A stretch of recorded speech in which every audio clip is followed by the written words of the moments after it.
On veut souhaiter la bienvenue à chacun de vous ce matin. On vous invite à vous asseoir. On n'est pas nombreux ce matin, on est 7 personnes et on bénit le Seigneur. Et on est heureux de vous accueillir ce matin, le dernier dimanche de janvier. Pardon? Ah, ceux qui sont là sont heureux. Et ceux qui sont à la maison, sachez qu'on attend les directives cette semaine, voir qu'est-ce que le gouvernement va décider.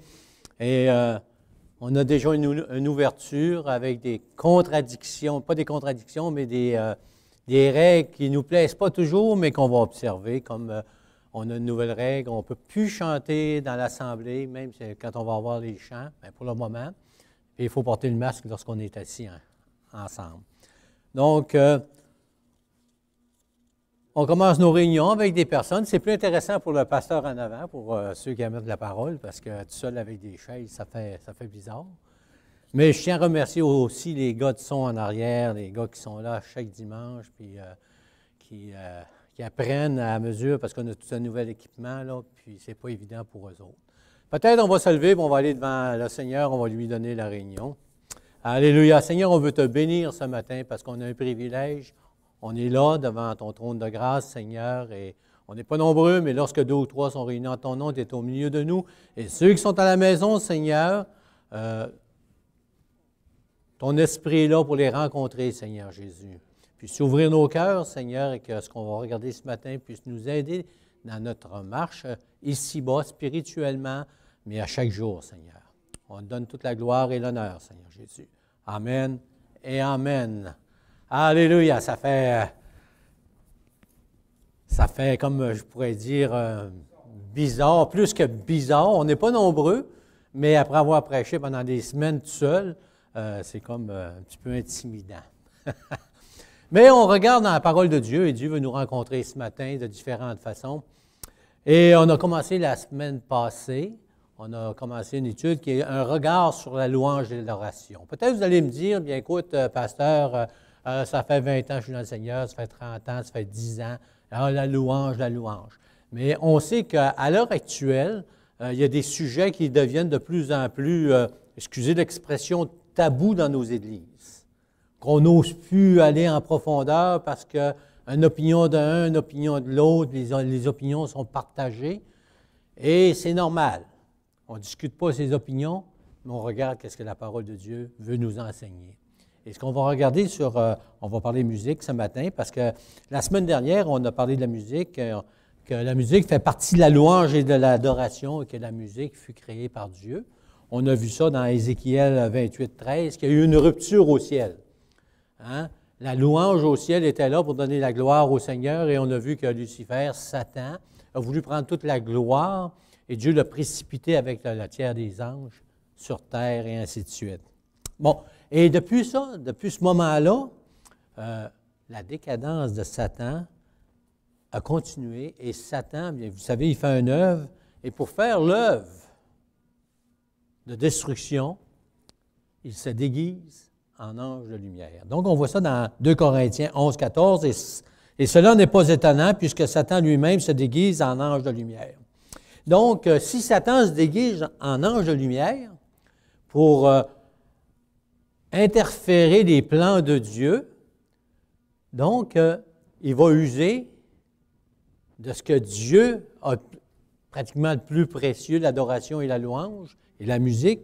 Donc, Satan va se servir de la musique comme stratégie pour qu'il y ait une rupture dans la louange, dans l'adoration avec les enfants de Dieu. Donc, on va regarder la musique ce matin. La musique et la Bible. Et c'est intéressant de voir des grands hommes de Dieu qui, il y a des siècles et des siècles, déjà étaient confrontés avec la musique, la louange et l'adoration dans les églises.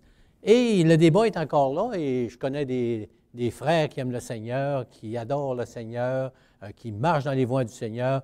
Mais pour eux autres, avoir un instrument comme un piano ou une guitare, pour eux autres, c'est inconcevable. Je respecte ça. Mais moi, je vais aller avec la parole de Dieu.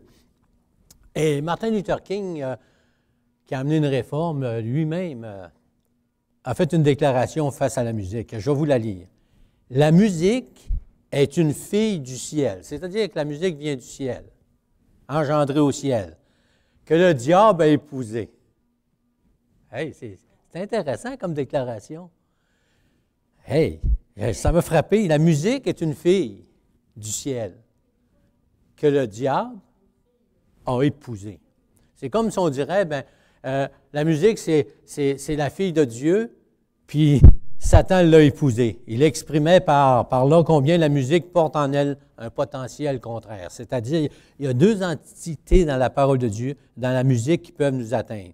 Il y a de la bonne musique et de la mauvaise musique. Et là, on doit examiner tout à la lumière de la parole de Dieu. Trop souvent, pour le chrétien, c'est noir puis c'est blanc. Mais on doit avouer qu'il y a des fois, il y a des nuances. Et jusqu'où va la nuance? Et ici, on n'est pas là pour faire un procès à la musique, mais on est là pour voir qu'est-ce que Dieu veut nous exprimer au travers de la parole de Dieu face à la musique. Donc, on sait qu'il y a de la bonne et de la mauvaise musique. Mais trop souvent, le chrétien, il va regarder la musique contemporaine, la musique qu'on entend aujourd'hui, qui n'est pas dans nos églises, il va dire « Hey, tout est mauvais ». C'est faux. Il y a une musique, je me rappellerai toujours, depuis que je suis jeune, il y a un chant non-croyant, pas chrétien, qui me touche encore aujourd'hui. Quand les hommes vivront d'amour, il n'y aura plus de misère. Parce qu'il parle de l'amour entre les hommes. Et ce n'est pas chrétien, ça. Ça n'a aucune connotation chrétienne. Mais lorsque vous allez la musique en arrière, la parole c'est quelque chose qui parle. Que malheureusement, les gens n'écoutent pas toujours les paroles. Mais lorsqu'on écoute les paroles, on doit avouer que c'est une bonne musique. Il y a de la bonne musique séculière, comme il y a de la mauvaise musique séculière. Et là, je vais dire une atrocité. C'est la même chose dans le monde chrétien. Dans le monde chrétien, c'est la même chose. Il y a de la bonne musique et de la mauvaise musique. Oh là là! Là, on vient d'ouvrir une porte qu'on pourrait s'ostiner pendant des jours et des jours. Qu'est-ce qui décide que c'est de la bonne ou de la mauvaise musique? Et je pourrais poser la question aussi, qu'est-ce qui décide sur Internet que c'est des bonnes prédications ou des mauvaises prédications? Parce que sur Internet, je bénis le Seigneur qu'il y a des bonnes prédications, des bons enseignements de la parole de Dieu. Et ce matin, de bonne heure, je pense qu'il était 5h30, j'ai ouvert le téléviseur pour prendre des nouvelles, mais avant de prendre des nouvelles, je suis allé voir combien il y avait d'émissions évangéliques aujourd'hui que je connais les pasteurs. Il y en avait 7. 7 bonnes prédications ce matin, où il y en a que c'était des témoignages, mais il y en avait 7 qui est d'une durée d'une demi-heure chaque minimum, avec des bons prédicateurs de la parole de Dieu, et puis je pourrais bénir le Seigneur. Mais comment savoir si c'est des bonnes prédications ou des mauvaises? C'est à la lecture de la parole de Dieu. Et on va regarder ce matin la musique, bien comprendre la musique. Ça se comprend. Qu'est-ce que c'est la musique?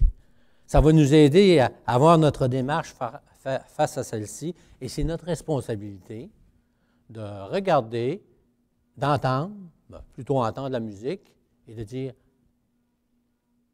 qu'est-ce que cette musique-là fait à l'intérieur de moi?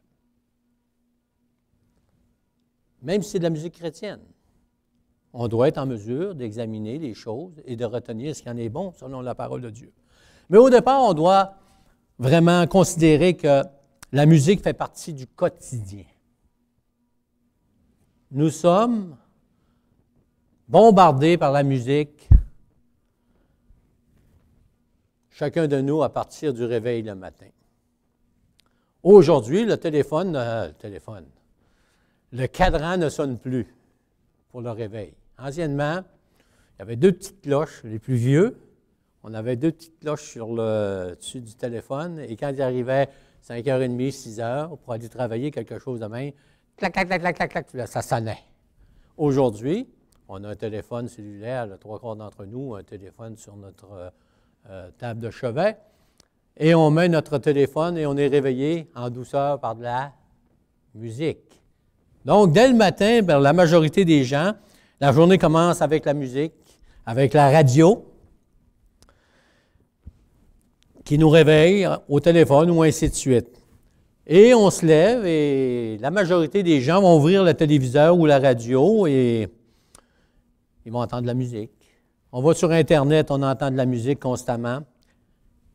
Partout, il y a de la musique. Même on marche sur le trottoir, on rencontre des gens, et qu'est-ce qu'ils ont dans les oreilles? Des écouteurs. La majorité, ils écoutent la parole de Dieu. Non, ils écoutent de la musique. Et même si vous me rencontrez sur le trottoir des fois, quand je prends ma marche, j'ai mes écouteurs des fois, et j'ai demandé à un frère de m'enregistrer des chants chrétiens que je prends plaisir à écouter quand je marche. Donc, la musique fait partie de notre vie. On va magasiner, on entend de la musique. Partout, il y a de la musique. Mais dans la parole de Dieu, il y a de la musique aussi. Elle nous parle de musique. Elle nous montre l'importance que la musique a dans la vie du peuple de Dieu. 575 versets environ nous parlent de la musique dans 44 livres différents de la parole de Dieu. Musique vocale, les chants. Et ça, c'est important. Il y a de la musique vocale, les chants. Il y a de la musique avec les instruments de musique. Il y a de la musique, dans la parole de Dieu, il y a de la musique religieuse. Et il y a de la musique aussi profane, dans la parole de Dieu. On voit ça. Donc, vous savez, trop souvent, le chrétien, il a éliminé des choses en croyant bien faire, bien oui, il a éliminé des bonnes choses aussi. Je parlais avec un frère cette semaine, on avait une réunion de comité, puis il disait que lui, de ce temps-ci, ce qui fait du bien, c'est d'écouter de la musique classique. Ça le relaxe. Gloire à Dieu. Il n'y a pas de mal à ça. Amen. Donc, il y a de la musique spirituelle consacrée à Dieu dans la parole de Dieu et digne de lui. Et c'est quelque chose de merveilleux, quelque chose qui va demeurer pour l'éternité. Mais on va aller à travers la parole de Dieu parce que ce qui est intéressant dans nos vies chrétiennes, c'est de marcher selon les principes de Dieu, de dire, « Hey, ça, il en parle dans la parole de Dieu. » Et c'est pour ça qu'on dit que la parole de Dieu est contemporaine, elle est d'actualité. Mercredi, on va parler de la dîme. Je vous donne un petit punch. Ceux de l'Église qui écoutent ça, je vais vous poser une question mercredi. Est-ce que la dîme est biblique ou pas? Ouh, c'est un autre sujet tabou. Et la parole de Dieu est remplie de questionnements de même, mais elle donne des réponses. C'est ça qui est merveilleux. Peut-être pas la réponse que moi je voudrais, mais elle donne des réponses. Amen. Donc, on va regarder quelques versets ce matin. Je ne les lirai pas, je vais vous donner la référence et à vous d'aller voir le contexte. Donc, je vais le répéter peut-être 2 ou 3 fois, le verset, et vous allez voir qu'il y a un contexte qui entoure ça. On ne veut pas rentrer dans le contexte, mais ce qu'on veut ressortir, c'est que de la musique, il y a de la louange, mais surtout, il y a de la musique. OK? Dans Genèse 4, 21, Jubal, descendant de Caïn. Ouh, Caïn. Vous connaissez l'histoire de Caïn et d'Abel. Caïn, c'est le mauvais. Ben, c'est le mauvais. C'est lui qui n'a pas plu à l'Éternel et qui n'a pas voulu reconnaître qu'il était dans l'erreur. Pour la majorité de nous, avant de connaître le Seigneur, on était de ce nombre-là que l'apôtre Paul nous dit. Jubal, descendant de Caïn, joue de la harpe et de la flûte. Donc, même si on ne connaît pas le Seigneur, on peut jouer de la flûte, puis on peut jouer de la harpe, on peut jouer du piano, on peut jouer de n'importe quoi. Tout ce qui est musical, on le voit dans la parole de Dieu, que même ceux qui n'étaient pas dans la direction de Dieu, qui n'avaient pas cette communion-là avec Dieu, bien, déjà, il y avait quelque chose qui se produisait, Satan était à l'œuvre. Et on va voir plus tard pourquoi on dit que Satan se déguise en ange de lumière face à la musique. Il y a une raison à ça. On va voir ça un petit peu plus loin. Donc, Genèse 4, 21, Caïn, les descendants de Caïn jouent de la harpe et de la flûte. Laban, parenté de Moïse, et ainsi de suite. Dans Genèse 31, 27, de la musique dans sa maison. Dans le quotidien, il y avait de la musique chez Laban. Dans Luc, chapitre 15, 25, il nous parle de l'enfant prodigue qui revient vers son père et qu'est-ce qui arrive? Hein? Qu'est-ce qui arrive? Un temps de réjouissance, il y a de la musique, des danses au retour de l'enfant prodigue. Donc, ça fait partie du quotidien. Les enfants de Dieu, le peuple d'Israël, lorsqu'il est sorti d'Égypte, on voit ça dans Exode 15, 20, ils se sont réjouis avec des chants instrumentaux, avec des cantiques, lorsqu'ils ont traversé la mer Rouge. Encore là, la musique était dans le quotidien. On voit Jésus dans Marc chapitre 14, 26, après le repas, la Pâque, Jésus chante des cantiques aussi avec ses disciples. C'était chose courante pour le peuple de Dieu. Mais, on voit dans Exode, chapitre 32, 19, lorsque Moïse descend de la montagne, lorsqu'il est en descendant, il entend des sons, il entend de la musique, et quand il arrive en bas, qu'est-ce qui arrive? Le peuple sont en train de jouer de la musique, de danser, et ainsi de suite, de se réjouir, mais devant le veau d'or. Donc, il y avait encore de la musique, mais là, elle n'était pas pour la gloire de Dieu, elle était pour la gloire de Satan. N'oublions pas que Satan se déguise en ange de lumière. On voit dans chapitre 16, verset 25, dans le livre des Actes, peu importe la situation, Paul avait appris à louer, à chanter la gloire de l'Éternel. Lorsque Paul et Silas étaient en prison, qu'est-ce qu'ils faisaient? Ils chantaient des cantiques, ils louaient le Seigneur. Il n'y avait peut-être pas le guitare, il n'y avait pas le piano avec eux, comme on dit, mais il y avait leur voix, et avec leur voix, ils pouvaient chanter la louange de Dieu, élever le nom du Seigneur, et tous les prisonniers, ils savaient qu'est-ce qu'ils entendaient, la louange qui était donnée à Dieu, l'adoration. On voit dans des situations bien particulières aussi, dans 1 Samuel 16, 23, dans le quotidien de David, David joue de la harpe pour chasser le mauvais esprit qui était sur Saul. Ça le calmait, la parole de Dieu nous dit. Donc, on voit une facette de la musique qui peut calmer l'homme. Et quand je dis l'homme, c'est la femme aussi, on s'entend bien, là. Donc, on va voir un petit peu tout à l'heure, parce qu'on va assez vite pareil ce matin, mais c'est pour avoir une réflexion. Mais ma réflexion, c'est ce matin, c'est au départ, qu'est-ce que j'écoute? Qu'est-ce que j'écoute? Qu'est-ce que j'écoute? Dans 1 Samuel 18, verset 6, on voit qu'il y avait des chants et des danses avec des tambourins, des triangles après la victoire. Quand on a vu dernièrement la bataille David et Goliath, quand David a tué Goliath, il y a des temps de réjouissance où il y avait quelque chose de particulier, il y avait des danses et des tambourins. Et je me souviendrai toujours, une journée où on avait fait des baptêmes d'eau à Alexandria, un petit village qui n'est pas loin d'Hawkesbury. On avait commencé à faire un œuvre là-bas. On a fini par ouvrir une église plus tard. Et on avait fait des baptêmes d'eau le dimanche après-midi à la plage municipale. Vous savez, je bénis le Seigneur pour le baptistère qu'on a là, où on peut baptiser des gens. Et gloire à Dieu. Amen, on en veut des baptêmes. Mais il y a une différence entre se faire baptiser dans un baptistère devant toute une église, où c'est juste des frères et des sœurs dans le Seigneur, que d'aller sur un dimanche après-midi sur une plage publique où il y a plus d'inconvertis, de personnes qui ne veulent rien savoir du Seigneur, et de faire des baptêmes d'eau. Et je me souviens qu'un dimanche, on en faisait toutes les années, et il y avait un monsieur il aimait le Seigneur, il venait d'être converti, puis il m'avait dit, « Pasteur, moi je veux pas me faire baptiser la semaine prochaine parce que tout le monde me connaît dans le village et je ne veux pas être étiqueté pour le moment. » Wow, j'ai dit, pas de problème. Et je pense qu'on avait 20 baptêmes ce dimanche matin-là. Et tout à coup, il vient me voir, il dit, « Tu sais, pasteur, il dit, je vais me faire baptiser. Ils penseront ce qu'ils voudront. Il dit, je vais donner un témoignage, comme de quoi j'ai donné ma vie au Seigneur. » Et je dis, « Amen. » Et il ne restait pas loin, fait qu'il est allé chercher ce qu'il fallait et on l'a baptisé. Mais Vous savez, je ne suis pas le gars qui saute au plafond. Hein?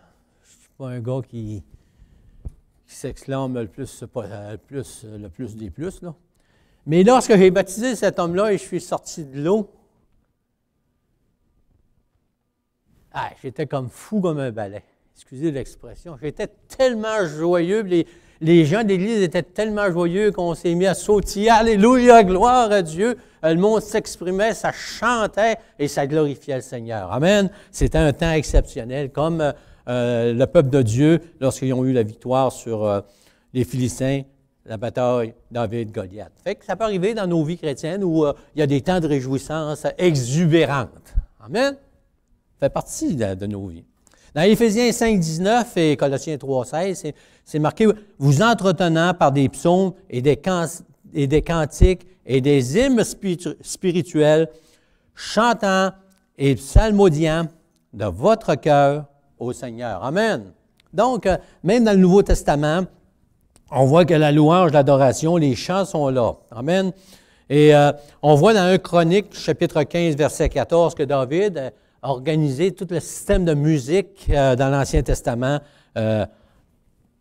qui nous est référé à travers les Écritures. Donc, dans Hébreux, chapitre 2, 12, c'est dans le Nouveau Testament, au milieu de l'assemblée, je chanterai tes louanges. Et ça, là, c'est quelque chose d'exceptionnel, chanter la louange de Dieu dans une assemblée chrétienne. Ce matin, je vous le dis, ça fait des semaines et des semaines que je fais la prédication, puis qu'il n'y a pas de louange, il n'y a pas d'adoration, puis c'est 2 fois plus dur pour moi comme pasteur, parce que c'est comme s'il me manquait quelque chose à l'intérieur, que le Saint-Esprit, oui, est à l'œuvre, mais il manque le ministère envers le Seigneur, mais le ministère que les gens dans l'Assemblée font envers les frères et envers Dieu, ça nous manque. Amen. Parce qu'on a été créés pour adorer le Seigneur, pour louer l'Éternel. Et dans l'Assemblée, même dans le Nouveau Testament, au début, il dit « Je chanterai tes louanges au milieu de l'Assemblée ». Dans 1 Chronique 15-16, il parle de chants avec des instruments de musique. Jacques 5-13, c'est intéressant ça. Vous savez, les chrétiens, nous autres, il faudrait toujours être joyeux. Mais la parole de Dieu dit, pleure avec celui qui pleure, mais réjouis-toi avec celui qui se réjouit. Amen. Bien, il dit dans Jacques 5,13, quelqu'un est-il joyeux? Qu'il prie. Non. Qui chante des cantiques. Ça ne veut pas dire qu'on ne priera pas parce qu'on est joyeux. Mais il dit, lorsque tu es joyeux, bien, chante des cantiques à l'Éternel. Amen. Même dans l'Ancien Testament, où la musique commençait à s'imprégner dans le peuple de Dieu, il y avait des gens comme Kénénania. Je le dis peut-être mal, dans 1 Chronique 15, 22, que lui était un chef d'orchestre qui faisait la louange, l'adoration, puis il montrait aux gens qui l'entouraient. Dans l'Apocalypse, on voit que les 24 anciens, ils jouent de la harpe et chantent un cantique nouveau. Dans l'Apocalypse, on commence avec la Genèse, qui est de la louange, de la musique. On est rendu avec l'Apocalypse, il y a de la musique avec des instruments et des cantiques. Apocalypse 15, 2 et 3. Il dit, les vainqueurs ont des harpes de Dieu et chantent le cantique de Moïse. Une répétition d'un ancien cantique. Et on voit que c'est un combat dans l'Apocalypse. Et ceux qui sont vainqueurs, bien, ils chantent l'Éternel, ils louent le Seigneur. Lorsqu'on va dans les psaumes, comme on a vu la semaine passée, tous les 145 à 150 suivis, c'est chanter, louer, célébrer l'Éternel. Amen. Même au jugement de la grande Babylone, dans Apocalypse 18, 22, la parole de Dieu nous dit qu'elle va être privée de la voix des harpes, hautbois et trompettes. Donc, on voit que dans la parole de Dieu, la musique est là constamment. Du commencement de la Genèse, aller jusqu'au retour du Seigneur, jusqu'au jugement dernier, la musique fait partie de la parole de Dieu. Mais on a dit tout à l'heure que Satan se déguise en ange de lumière. Et là, on va toucher cet effet-là. Comment est-ce qu'à travers la musique, Satan qui se déguise en ange de lumière peut avoir un effet dans nos vies? On va voir qu'est-ce que c'est la musique. Qu'est-ce que ça comporte, la musique?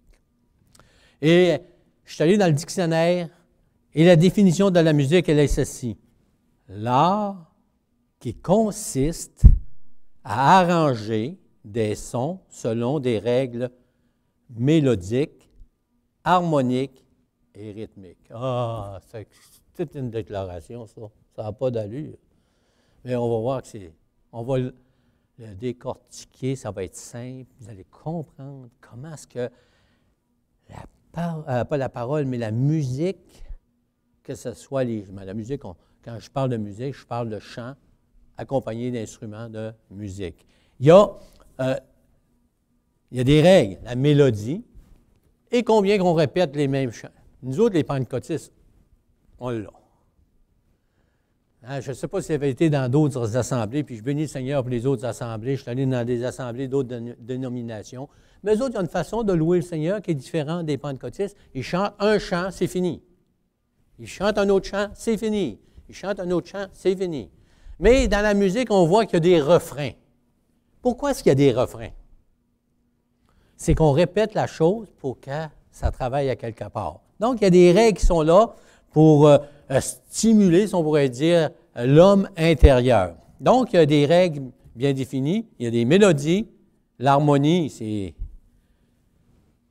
les violons en arrière, si on pourrait dire, puis il y a le rythmique, c'est les tambours.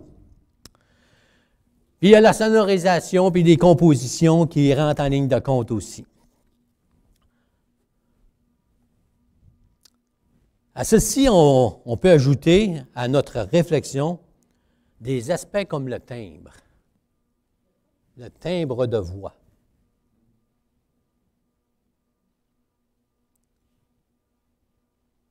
J'amène la prédication, il m'arrive de m'emporter. Et quand je m'emporte, mon timbre de voix se transforme. Et c'est la même chose pour vous autres, et c'est la même chose dans la musique. Le timbre de voix, le timbre a beaucoup d'importance. Le volume sonore. Et c'est toutes des choses qui changent dans l'être humain en vieillissant. Les jeunes, ils n'ont pas les mêmes oreilles que nous autres, les vieux. Je me souviendrai toujours la journée où mon père avait dit aux trois garçons qu'on était chez nous, je suis à l'hôpital, allez acheter un stéréo. Allez m'acheter un stéréo. Donc, on est parti un vendredi soir, les trois gars, et on est allé dans un magasin à Alma choisir un stéréo pour mon père. Et le vendeur, il nous montre le plus beau stéréo qu'il y avait sur le plancher d'en bas. En 1969, je m'en souviens, il valait 800 $. J'ai dit, on va se faire assommer. S'il rentre dans la maison et il voit un stéréo de 800 $, ça ne sera pas... Fait que le gars, il dit, c'est qui paye? Ben, j'ai dit, mon frère le plus vieux, il dit, ben, c'est Papa qui nous a dit, allez chercher un stéréo. Ah, il dit, je connais votre père, il dit, il veut ce qu'il y a de mieux, il dit, venez avec moi au deuxième étage. On monte au deuxième étage, il y avait un grand Moses de stéréo. Il était immense. Il n'y avait pas de meubles, il y avait juste des colonnes de son à l'époque. Là, il nous fait jouer ça. Ça n'avait pas d'allure. Fait que mon frère, il dit, comment est-ce qu'il vaut? Il dit, il vaut 2000. Hey, on est en 69, là. Hey. Gros salaire, c'est 3 piastres à l'heure. Un stéréo de 2000 piastres, ça n'a pas d'allure. Fait que le plus vieux de mon frère, il dit, on le prend. Et je me souviens que j'étais jeune homme, et lorsque mon père partait pour le chalet, c'était tout démanchable, ces systèmes de son-là. C'est le premier qu'on voyait avec toutes des colonnes un petit peu comme ça. Là. Et je les mettais à chaque bout de la maison. Et je me couchais à terre. Puis je mettais la musique au bout. Le plancher tremblait, puis les polices venaient.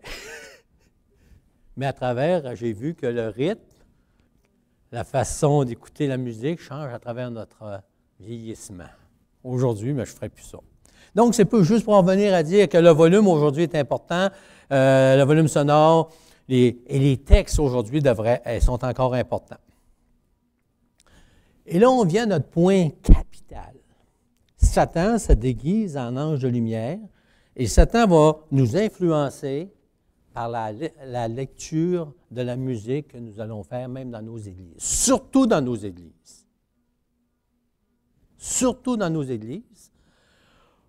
Pour amener le focus non pas sur Dieu,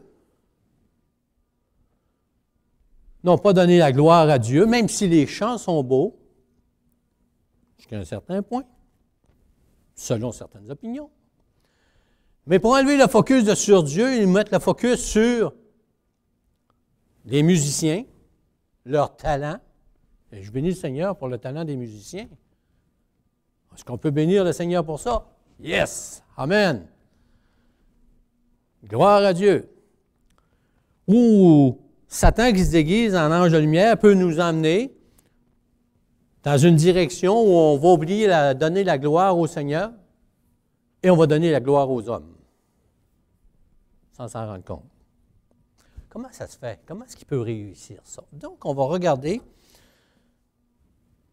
La parole de Dieu nous dit que l'homme est composé corps, âme et esprit.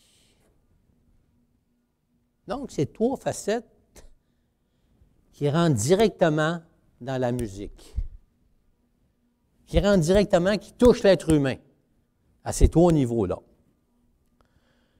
L'esprit. La musique va toucher notre esprit sur le plan intellectuel, sur le plan des paroles.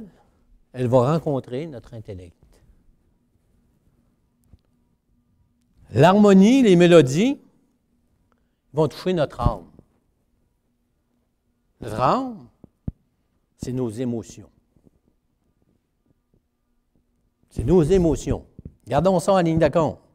C'est notre psychique. C'est la partie qui est le plus touchée au départ. Toc.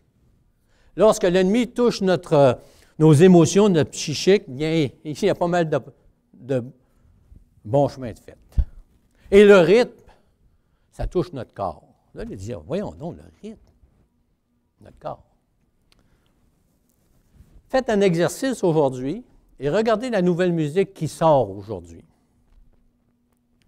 C'est spécial. Lorsqu'on s'arrête et on regarde. Et je ne suis pas un amateur de la nouvelle génération des chanteurs à la télévision, là, tout ça. Là. Je n'ai rien contre eux autres. Mais cette semaine, j'ai pris plaisir à écouter quelques-uns pour voir la dimension que ça pouvait apporter avec la parole de Dieu.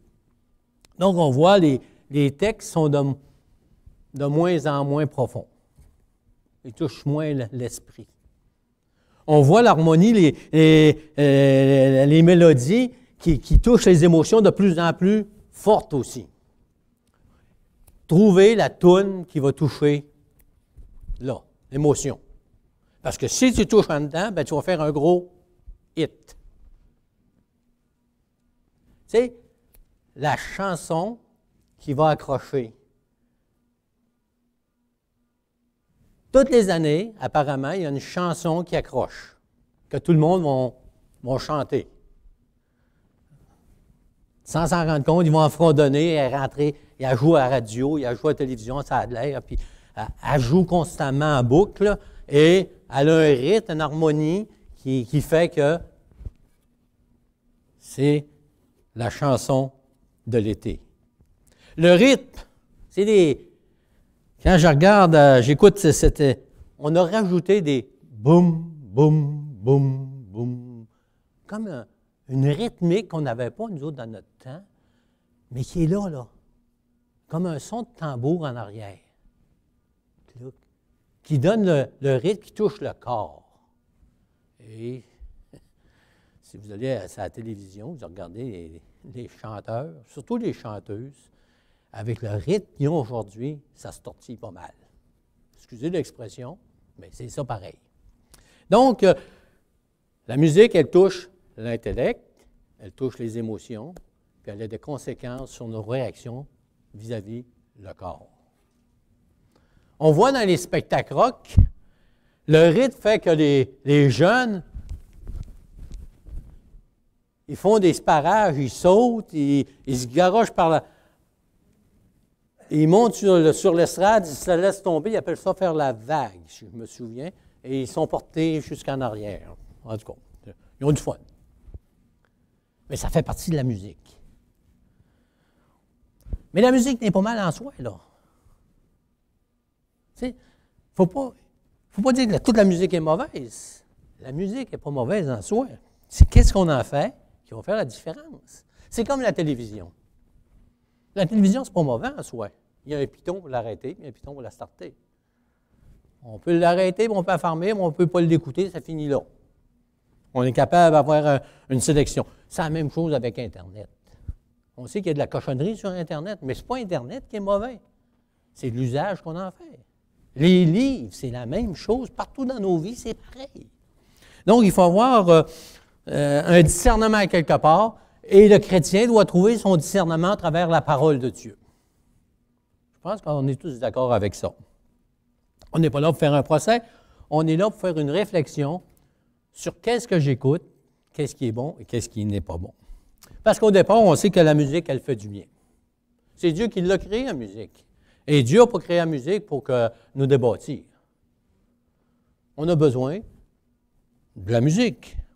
Dans 1 Samuel 16, 23, « Et lorsque l'Esprit de Dieu était sur Saül, David prenait sa harpe et jouait de sa main. Saül respirait alors plus à l'aise et il se trouvait soulagé. » La musique, elle faisait du bien. Dans Éphésiens 5, 19, c'est marqué « Entretenez-vous par des psaumes, par des hymnes, par des cantiques spirituels, chantant et célébrant de tout votre cœur la louange du Seigneur. » Amen. Donc, à la musique, au départ, c'est quelque chose qui est là pour nous faire du bien. Mais, comme je vous disais tout à l'heure, elle amène aussi au mal. Satan se déguise en ange de lumière. Et vous savez qu'au ciel, son problème, Satan, c'est que lui qui était le chef d'orchestre, il a voulu prendre la louange, l'adoration, et il y en a eu des conséquences, et on a les conséquences aujourd'hui. Dans Exode 32, 19, et comme il approchait du camp, on en a parlé tout à l'heure, c'est Moïse puis Josué, il vit le veau et les danses, la colère de Moïse s'enflamma, et il jeta de ses mains les tables et les brisa au pied de la montagne. La musique était mauvaise. Pourtant, le peuple de Dieu était dans l'attente de voir la gloire de Dieu, mais ils n'ont pas voulu attendre, ils voulaient avoir ce que les autres avaient. Donc, ils se sont fait un Dieu selon leur cœur, un veau d'or, et se sont mis à danser, à célébrer et à adorer le veau d'or. Ce n'est pas la musique en tant que musique qui n'était pas bonne, c'est l'usage de la musique qu'ils ont fait pour donner la gloire à leur création.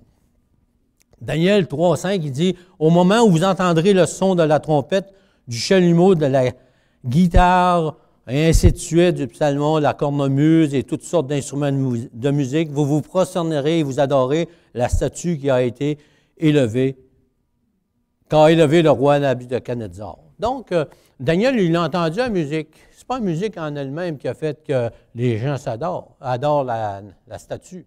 C'est leur responsabilité. Parce que Daniel a entendu la même chose, puis il a fait fi de cette musique-là. Donc, aujourd'hui, on doit examiner qu'est-ce qu'on entend dans nos vies comme chrétiens. Est-ce que toute la musique chrétienne est bonne? Malheureusement, je suis obligé de vous dire non. Que vous soyez scandalisé ou pas. C'est ça. Mais comment faire si la musique est de Dieu ou n'est pas de Dieu? En préparant mon étude, je suis allé voir questions et réponses. Je ne sais pas si vous êtes déjà allé vis-à-vis de la parole de Dieu, vis-à-vis des opinions des chrétiens. Et il y a un pasteur, je ne me souviens pas de son nom, il s'est fait rabrouer. Il s'est fait dire qu'il était vieux jeu, qu'il jugeait, qu'il était un incompétent. Parce qu'il a parlé d'un groupe chrétien rock. Et il y a eu une opinion qu'il a émise publiquement en disant que lui avait un bémol sur cette musique. Je ne sais pas le nom du groupe, peut-être que je l'ai déjà entendu, je ne sais pas. Mais moi, je regarde sa réflexion. Et sa réponse qu'il a donnée à la personne, pas à la personne, mais aux chrétiens, parce qu'il y avait plus de chrétiens qui ont appelé pour le débâtir que d'autres chrétiens qui ont dit « Pasteur, je crois que tu as raison, on devrait analyser ce qu'on écoute, on devrait faire une réflexion. » Il parlait de ce groupe-là, puis il dit « Probablement, c'est un groupe de musique, les gens de ce groupe de musique-là aiment le Seigneur, au départ. C'est des gens qui aiment le Seigneur. Mais Dieu, ce que je trouve difficile, il dit, c'est les textes qu'ils écrivent, la musique qu'ils font, puis ils se disent que c'est pour le Seigneur, et ce n'est pas pour eux autres, puis ce n'est pas pour leur gloire. Mais il dit, après chaque concert, ils sont en arrière avec leur album et ils signent des autographes.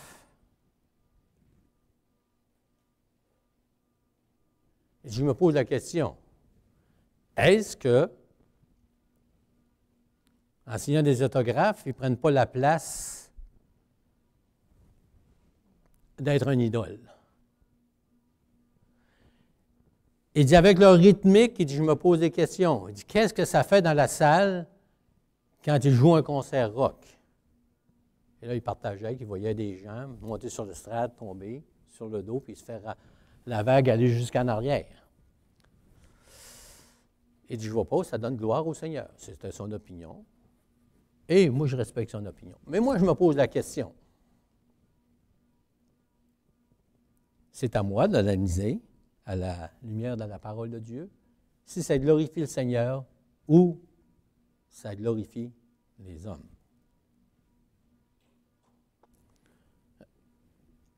Des fois, le Seigneur permet qu'on ait des expériences assez bouleversantes. Lorsque j'étais dans une autre province, on était sur les frontières. Et je bénis le Seigneur qu'en Ontario, j'étais à les frontières du Canada, pas du Canada, mais du Québec. J'étais en Ontario. Je traversais la rivière, j'étais du côté du Québec. Et j'allais un petit peu plus loin, puis je tombais aux États-Unis. Quand j'étais au Nouveau-Brunswick, c'était la même chose. Je faisais mon vélo et je tombais au Québec, je retombais au Nouveau-Brunswick, je traversais le pont, je tombais aux États-Unis. Et on est allé au concert aux États-Unis avec les gens de l'Église. Parce que les gens de l'Église m'ont dit, « Hey, pasteur, il faut que tu viennes voir ce concert de musique qui est de l'autre côté. » Je ne me souviens plus de la ville. Je pense que c'était... je ne me souviens plus. Ça n'a pas d'importance. Mais on dit, prépare-toi un choc. Comment ça? Et on dit, ce groupe rock chrétien vient toutes les années. Il loue un aréna où il y a 10 000 personnes dans un village qui contient 4 000 personnes. Non, je ne comprends pas. Il y a 4 000 personnes dans le village, un aréna de 10 000. Oui, mais tous les villages alentours, ça vient tout, puis tout ça.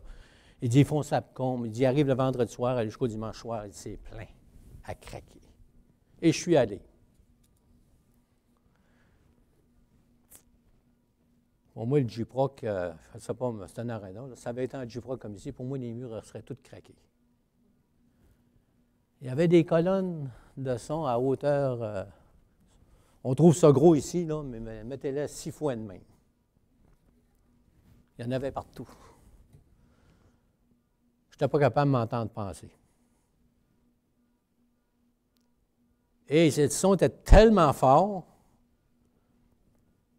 on n'entendait rien.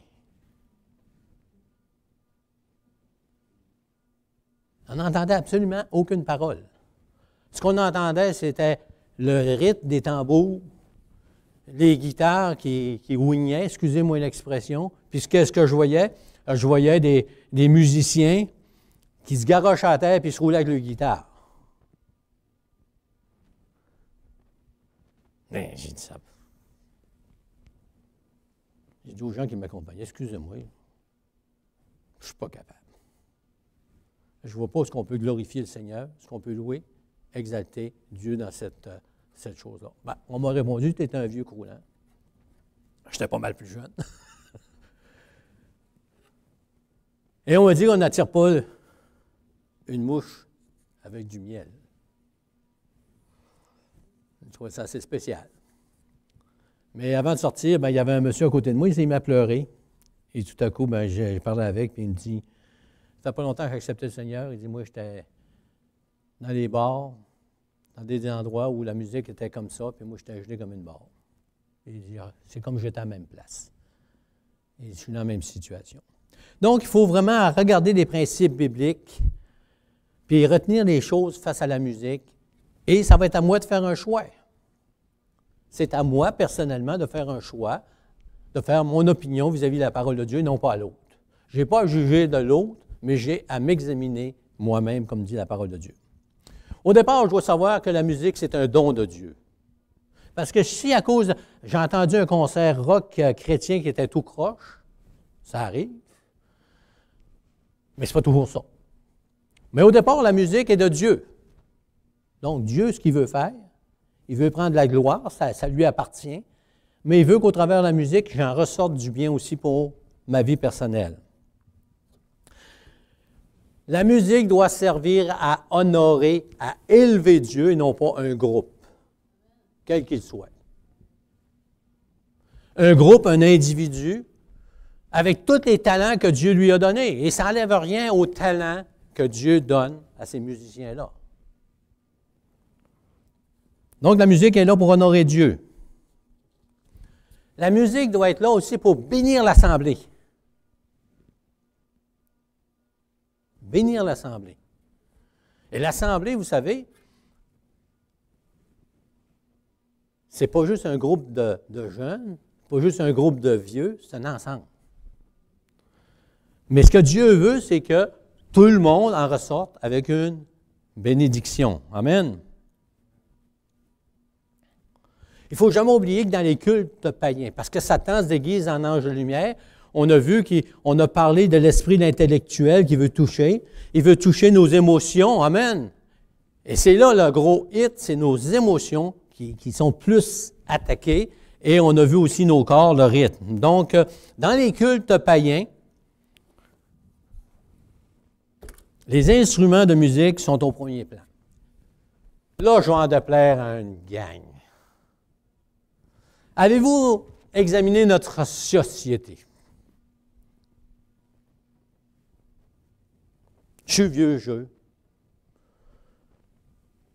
Il me reste peut-être quelques années à vivre, mais je suis donc content d'avoir l'âge que j'ai là.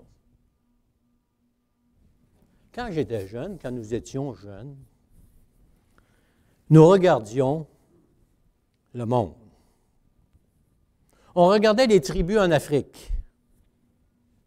Je ne sais pas si vous vous souvenez de ça, certaines personnes. On regardait les tribus en Afrique. Qu'est-ce qui me frappait? Il y avait des gros Moses d'anneaux dans le nez.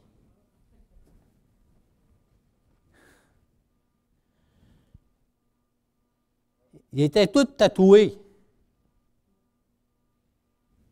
Des tatous dans la face, des tatous sur les bras, des tatous sur le corps. Les oreilles accrochées avec, je ne sais pas trop quoi, les grandes oreilles.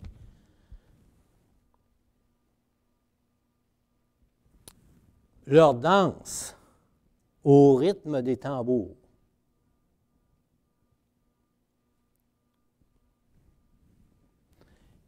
Et là, vous allez dire, pasteur, tu attaques une culture. Je n'attaque pas de culture, pas en tout. Je ne parle pas de culture. Je respecte les frères africains, je respecte, et ils ont leur culture, ça leur appartient. Mais il ne faut pas oublier qu'on va plus loin que la culture. On va dans la dimension spirituelle. Donc aujourd'hui, dans notre société soi-disant extraordinaire,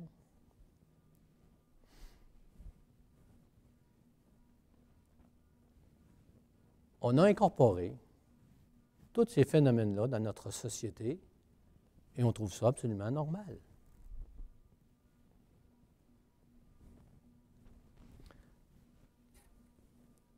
Ceux qui ont 60 ans et plus, et que je vous poserai une question ce matin, quand tu étais jeune, qui était tatoué?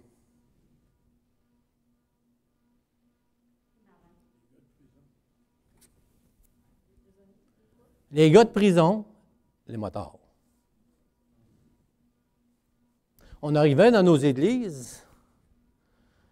Je me souviens, je suis allé dans une église, avant d'être pasteur dans cette église-là, pas ici, mais ailleurs. Le comité m'avait demandé, si un gars est tatoué dans la face, est-ce que tu l'acceptes? Ben, moi, il n'a pas l'accepter. Il ne peut pas l'enlever, c'est tatou. Il s'est tatoué probablement avant de connaître le Seigneur. Fait que j'avais rencontré l'individu, il dit, moi, je suis un ancien bagnard. Il dit, j'étais un motard, j'étais en prison, puis il était en prison, ben, garde-moi la face. Puis il dit, je ne peux plus les enlever. 7-8 ans après, bien, il s'est fait enlever parce qu'il y avait un nouveau procédé, là, mais ça a l'air que ça lui faisait bien plus mal les faire enlever que les faire poser. En tout cas, ça, c'était son problème. Mais aujourd'hui, on voit ça couramment dans nos assemblées.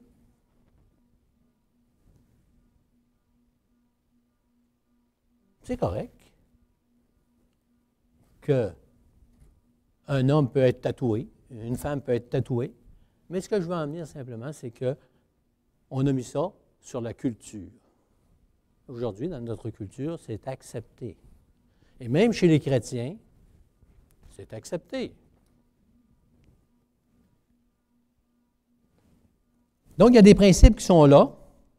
Dans les cultes païens, on voit que ces choses-là étaient là. Donc, Dieu nous met en garde. Est-ce que ça donne la gloire à Dieu? Ou si on rentre dans une culture qu'on accepte n'importe quoi? Parce que le monde le font. C'était le problème du peuple de Dieu.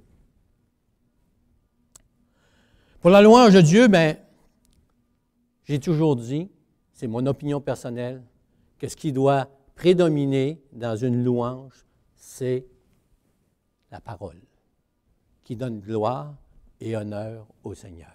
Amen. On a beau avoir les bonnes paroles, les belles paroles, si on ne les entend pas, si la musique peut être extraordinaire, on porte tout par-dessus, la louange est où? Elle ne va pas à Dieu. Elle va à moi-même et elle alimente mes émotions.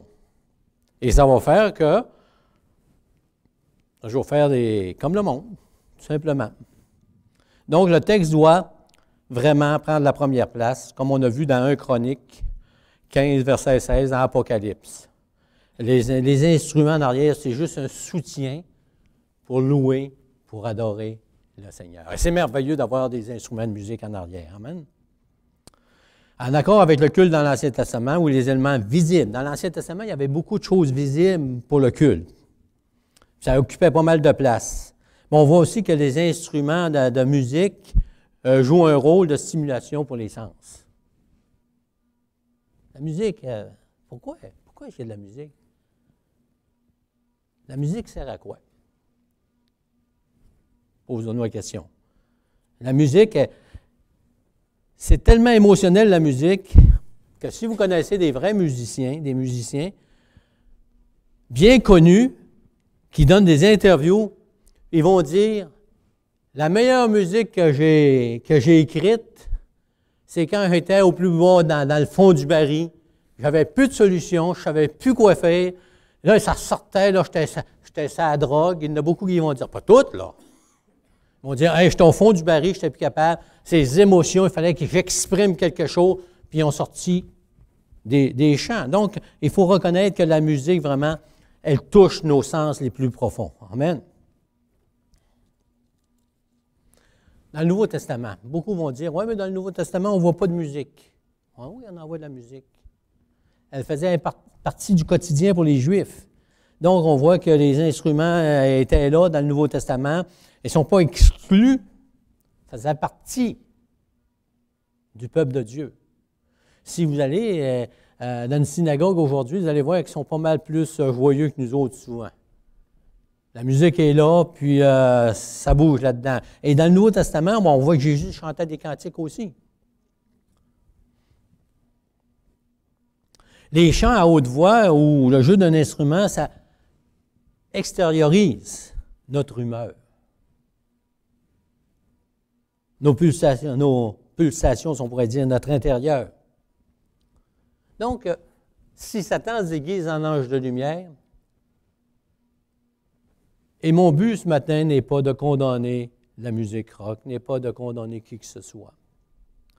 Il est pour montrer que la musique est de Dieu.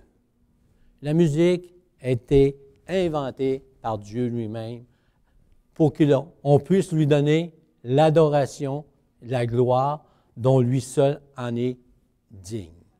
Au départ, c'est ça. Si ça ne fait pas ça, ça va faire d'autres choses. Et le point que j'apporte, que Satan qui se déguise en ange de lumière, il use de toutes sortes de stratagèmes dans nos vies.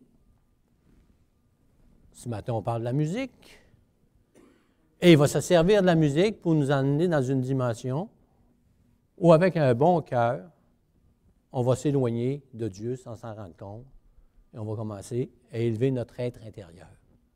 Et ce n'est pas juste dans la musique, c'est même dans bien des domaines de nos vies. Réfléchissons, regardons, examinons. Est-ce qu'on est comme dans l'esprit de ceux qui sont sans Jésus-Christ comme leur sauveur personnel? Si nous avons reçu Jésus-Christ comme notre sauveur personnel, notre esprit est transformé. On n'a plus la même optique intellectuellement. Nos émotions, bien qu'on est rempli d'émotions, et c'est une lutte aussi longtemps qu'on va être dans un corps mortel, on va avoir des luttes avec nos émotions, parce qu'on est confronté avec toutes sortes de choses aujourd'hui. Mais on n'est pas tout seul, tout le monde est confronté. Et bénissons le Seigneur que nous avons la parole de Dieu, que nous pouvons examiner, sonder, écouter et réfléchir. Et c'est ça qui nous manque souvent. C'est qu'on prend les choses et on dit « Hey, ça va toucher une génération. » La fin justifie les moyens. Ce n'est pas vrai. La prédication de la parole de Dieu est une folie pour ceux qui périssent, mais elle est une puissance de Dieu pour ceux qui ont connu. Amen. Donc, l'homme qui n'a pas un cœur renouvelé, un esprit renouvelé, ne peut pas comprendre ce qu'on parle ce matin. On est des phénomènes extraterrestres. Mais si on a reçu l'Esprit de Dieu, et recevoir l'Esprit de Dieu, si tu ne l'as pas fait, ce n'est pas compliqué. Tu n'as pas besoin de te joindre à une église. Tu n'as pas besoin tu as besoin du Saint-Esprit. Tu as besoin de reconnaître que Jésus est mort pour tes péchés, que Jésus a tout accompli parfaitement sur la croix du Calvaire, et qu'en lui, tu vas avoir la vraie liberté, tu vas avoir la grâce de Dieu qui va être sur toi, et il va te donner une nouvelle intelligence spirituelle afin que tu puisses discerner les choses qui lui appartiennent. Amen. Et tu devrais, comme chrétien, t'arrêter et réfléchir. Un chrétien devrait être une personne qui a sa parole et qui s'interroge. Trop souvent, on ne s'interroge pas. On prend ce qu'on nous donne. Mais on a le devoir de sonder les Écritures, de voir qu'est-ce qu'on nous dit, qu'est-ce qu'on entend, si c'est en rapport avec la parole de Dieu ou non. Après ça, nous faisons notre opinion. On peut avoir des opinions différentes, ça, je n'ai pas de problème. Mais on devrait être capable de former notre opinion à la lecture de la parole de Dieu. Ne soyons pas de ceux qui, comme j'ai déjà entendu, bien, il faut vraiment prendre la culture, prendre la façon que les gens du monde vivent, parce qu'on n'attire pas une mouche avec du vinaigre. Il faut leur donner du miel. Un petit peu de difficulté, parce que la parole de Dieu est plus tranchante qu'une épée quelconque à deux tranchants, séparant jointure, moelle et esprit, nous dit la parole de Dieu. Donc, en terminant, on peut remercier le Seigneur pour la musique, quel que soit le genre de musique, mais que moi, je sois capable d'examiner la lecture de la parole de Dieu et prendre un temps de réflexion. Et donnons gloire à Dieu, que ce soit dans nos actions, notre façon de vivre, mais notre façon de louer et d'adorer le Seigneur. Que Dieu puisse vous bénir abondamment. Puis n'oubliez pas, mercredi, notre petite capsule. Et la question, est-ce que la dîme est biblique ou non? Chacun de vous, bonne semaine. Dieu vous bénisse abondamment.